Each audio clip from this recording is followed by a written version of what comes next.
CBDCs in Uganda. Do you think CBDCs are viable at the moment in the Ugandan economy? It's worth a try. You cannot do something because of, especially a project like a CBDC, you can't do it because of viability, because now you don't know where the world is going. So you do it and see where it goes. Right, it's not cost intensive. The problem I have with CBDCs in this, or a CBDC shilling and e-shilling in this country, is issues around privacy, access, limiting financial freedom, and the mode it would take. There are 4 types of CBDCs, but you can break them into 2. There is what you would call a token-based central bank digital currency and an account-based central bank digital currency. Token-based can take a form on the blockchain, akin to what you see a token that is issued on the blockchain, with all the modalities of the blockchain, anonymity and all that. And then you can have an account-based CBDC, which just references the credit and debit system of the accounting entries you have in everyday accounts. Like the bank account, basically. But there, yes, but there it is issued by the central bank, in that you have an account in the central bank, and because right now, and the other, right now what you have is, and the other type of CBDC, which fall into this small category. You have a wholesale CBDC and a retail one. And a retail one is one is used at everyday people. Then a wholesale is one that's used by limited people who have accounts in the central bank. Now the question is, will people be allowed to have accounts in the central bank, circumvent the financial intermediaries in the banking system, and get direct access to the central bank? I don't think so.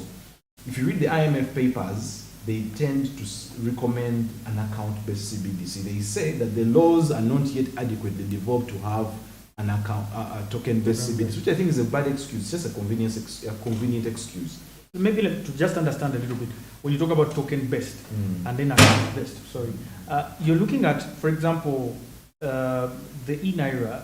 It started as for people who are only banked. We're looking at people who had bank accounts having accounts. But then later on this year, the central bank came out and now made it for even the unbanked and underserved people when it comes to the monetary system by putting now in the USSD codes. You can now dial *997# and then access the accounts. Is this also an account-based CBDC, or now we can talk about the tokenized? No, it's account-based. I highly doubt there's any state which will want a central bank digital currency which is anonymous, though you see the blockchain, decentralized financial setup. Most of them would want to track, and besides, the other thing I've seen about the Nigerian, South African, China, the Chinese one, I think China was even the first country in 2020 to roll out the CBDC, and the Federal Reserve is just thinking of it. But if you look at the mode they're taking, China's model is that they even attaching their central bank digital currency to a social credit system. It's programmable in that the government can tell you, sorry, I'm going ahead of your question, but I'm going to come to it, back to it. The Central Bank of China tags, so they have a social credit system. They track how creditworthy you are, how well behaved you are for you to get money. Now, if you attach a CBDC to a social credit system, you make it, it can even be a programmable CBDC where government, if it doesn't like what you're doing, they can wake up and say, you're not going to spend money on this, on this, on this, and that. So under that arrangement, very few states will want a token-based CBDC where they don't exactly see the faces behind it, but anonymity is the key feature of it. The Nigerian CBDC, in my view, of course, they have a retail-based CBDC, which means it's accessible to everyone, not a select few like a wholesale CBDC. And in that setup, it's account-based in that they digitize the aspects of the e-money. You know, right now, traditionally, electronic money issuance, even when you go to BOU, EMI was the preserve of private players. But EMI is not legal tender. I think with the CBDC, they intend to make the electronic version of e-money tender. Because if you look at our laws, currency status and legal tender is only limited to coins and notes. But with the CBDC, I think they want to revolutionize the electronic aspects and reform the law. But again, we may need law reform on that because the Bank of Uganda law states that legal tender is limited to coins and notes. So when we're making, and I'm sure these people know these things, when they initiate and they finish the research phase of their CBDC, I think they will arrive at the conclusion that we need to supplement our laws. And the IMF has actually given them a leeway. If you look at the IMF paper that was released on central bank tolerance, the monetary and legal considerations, they actually tell them the provisions they can change in the law. So I feel that aside, any CBDC in Uganda, for it to be viable and get the trust of people, should embrace anonymity, privacy, and we should not go into an Orwellian surveillance state where the state knows what you can do. And in countries like Uganda, you can't even be so sure because a CBDC may be a blank check to a government to control what you can do with your money. But then you talked about money laundering. For example, government is seeking also to curb money laundering in this venture, saying that okay, when we say we are tokenizing and we are promoting anonymity, aren't we going to promote the vice of money laundering and these other bad money habits? That is true, but if you are creating a CBDC, which you see, the biggest money laundering in the world is done by cash. You see, I think all money launderers would avoid as much as possible going online. Which is true. But again, if you're going to, and that's why I think governments now push, even the European Central Bank in 3 years, they want to, their reasons are money laundering. But again, if you're going to curtail money laundering at the expense of liberties and freedom, then why would you even do such an undertaking? Why? It becomes counterproductive in that people at the end of the day may not embrace it. If everyone knows that whatever I'm going to buy is monitored by the state, and the other reason why I think a CBDC in the governments might want to run the CBDC is to control monetary policy, aspects like velocity of money. Another reason why a CBDC will be account-based CBDC will be preferred by central banks around the world is they can even give it an expiry date. If they don't want people to spend much, they can increase the expiry dates.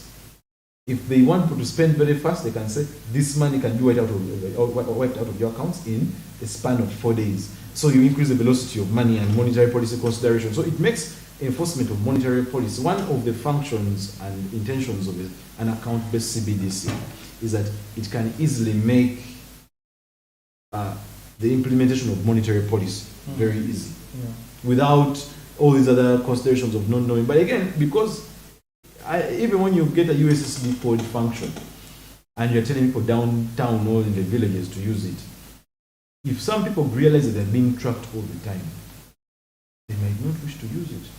Especially what you do with your money, people normally want it to be private. You don't want everything to do on the ledger. And the problem with even a token-based CBDC, whatever transaction is there, again, it can be seen, but it is a little bit anonymous. Money laundering, and the point I'm going to go back to your question, if you're going to fight money laundering at the expense of curtailing people's freedoms, then I don't think that's an undertaking. That's something worth undertaking. Because it's counterproductive. At the end of the day, people say, no, this is not something that I can do. And before you know it, it becomes a public sentiment.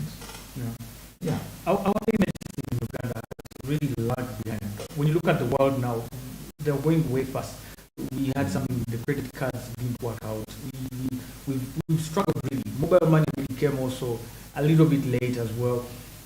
Are we going to also delay this much when it comes to these digital currencies? Why don't we test the waters and see? Because one of the key issues that Nigeria is saying is that they are looking at financial inclusion, improving the payment system, making it easier for remittances to come into the country, and all these other benefits that come off the digital currency. Of course, notwithstanding the challenges that are brought by this digital currency. How are we going to really get up to speed with the entire world when it comes to this? Of course, our payment systems in Uganda, mobile money inclusive, because we've just had a payments law recently, have not caught up as much. Apart from mobile money, which has had a deeper penetration than most.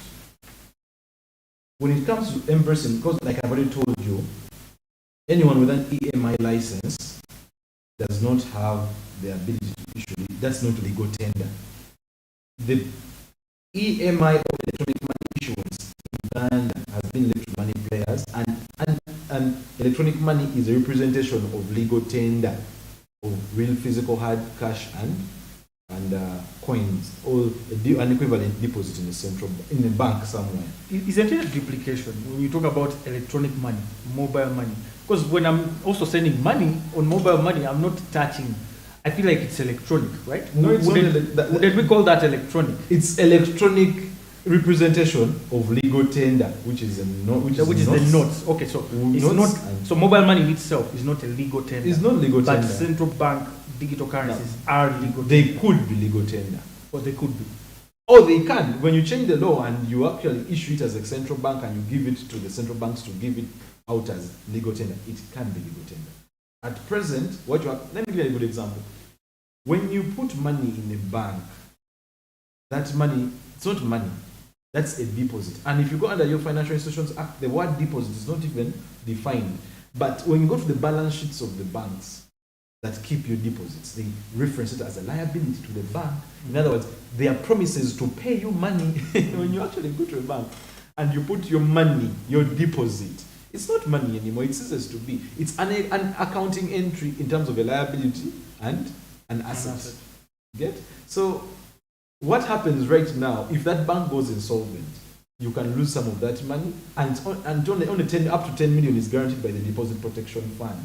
So the money you have in a bank is not money. Those are mere promises to pay you money. Okay? Under our laws, the legal tender we have is notes and coins. And those who are permitted to issue electronic money are not giving you legal tender. They're giving you electronic representation of legal tender. In other words, if you're a payment system in Uganda and you need an EMI license, they will mandate you to show a one-to-one electronic money and cash ratio. For whatever electronic money you issue, there should be an equivalent of cash in a bank somewhere. You're not allowed to issue it without those ratios. So the thing is, at the end of the day, and going back to your question, when we embrace these electronic monies, they come with their challenges. They come with data protection issues. They come with cybersecurity risks.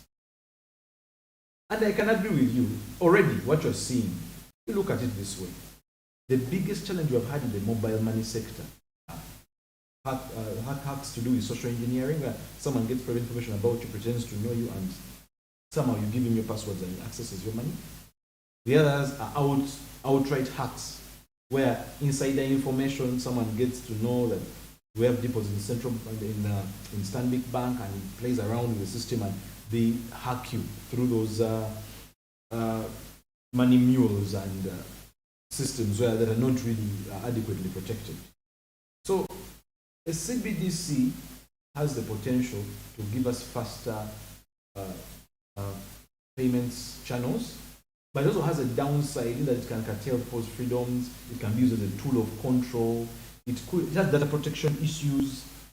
If you are collecting all this data, how are you going to protect it? How long? And our governments in Africa have proven not to respect data protection issues.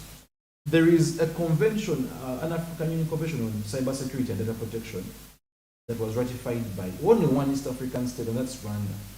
One. The rest of the East African states have not ratified that data protection.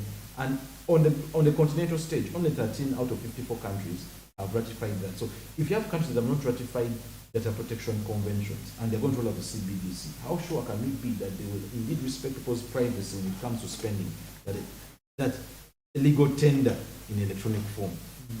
Already data protection issues are giving us a hard time. So those are my concerns.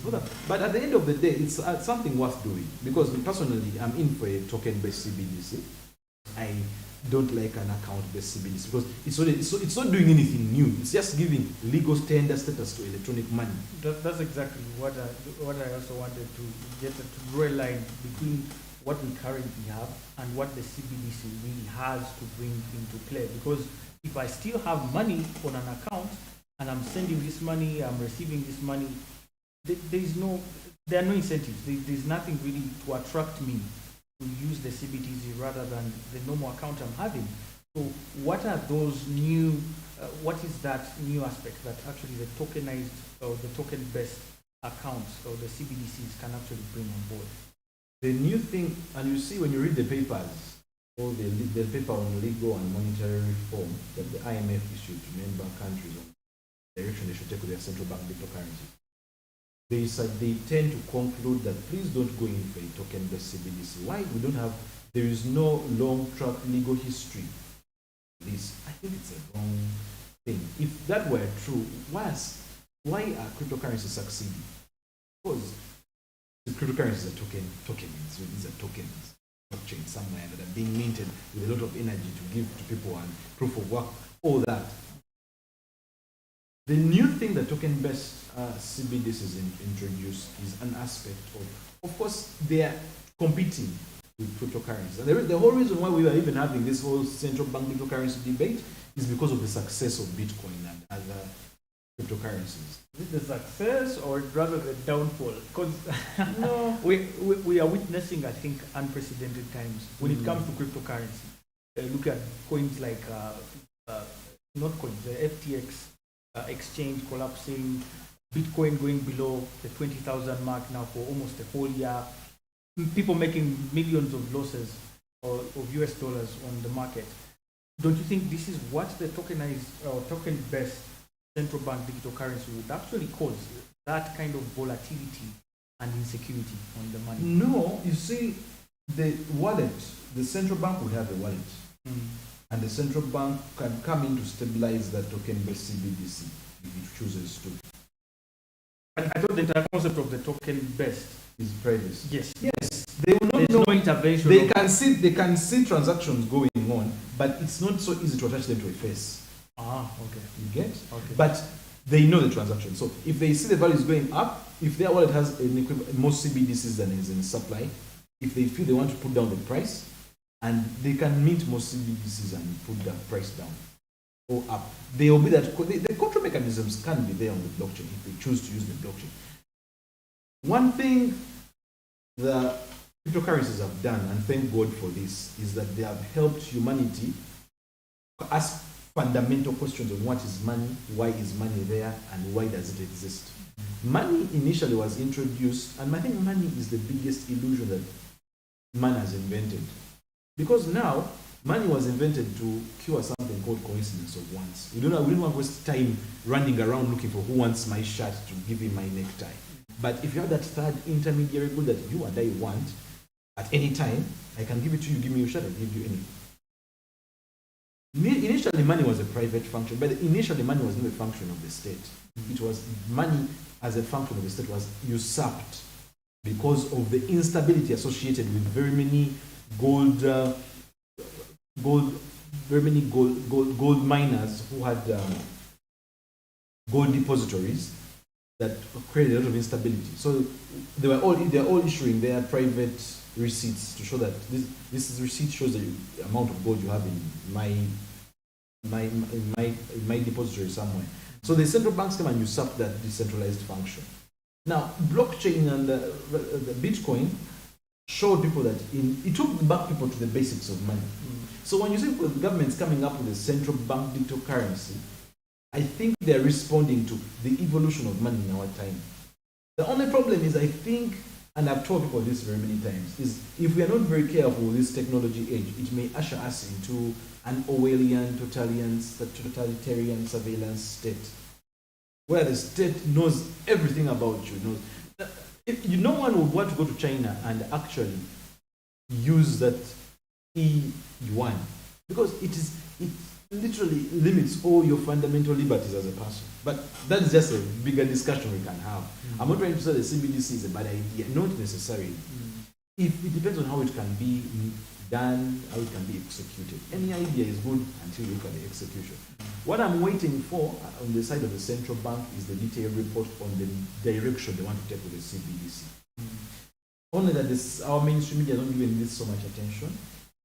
But I feel, and this is my suspicion, the central bank may end up starting with a wholesale central bank digital currency, where that operates akin to what they have in their RTGS system, where a limited few people who have banks accounts with the central bank can use it for payments. However, that can also morph into a retail-based CBDC, where They can create USSD codes, payments apps that can reference this. The question is, and I don't think they will do this though, will they use the CBDC to circumvent the financial intermediaries in banks? I don't think so. I think they will make the CBDC give it to banks and they give it to us, which is not a very different and new. What I would love to see is the blockchain decentralized function of the CBDC, which I don't think the IMF would even recommend to any state for that matter. So I think we should look into how they are going to do it, when they will roll it out, and the legal reforms that will accompany this CBDC. Because already in our laws, like I've already mentioned here, electronic money issuance is a preserve of private players. But that is not, what they give you is not legal tender. They give you an equivalent of legal tender they have kept somewhere in a bank. So let's wait for these things and see. But I feel once that report comes out, it may not get so much attention from our mainstream media though, until maybe some scandal comes out of it. Okay, thank you very much, Councillor, for those insights. We're going to take a very quick breather, and when we return, of course, still in the financial market space, Airtel Uganda this year, according of course to the program we had, was supposed to list at least by December. Just of course to join MTN on the stock exchange under the UCC Act, which amendment of course of 2020, which requires at least a telecommunications company to list 20% of its shares. Airtel requested for a postponement of at least a year, which the Uganda Communications Commission actually consented to. Why was that, and could there be other options, or could there be more that, of course, that meets the eye, of course, as we are seeing in the media? That and more coming in after this very short break. Stay with us.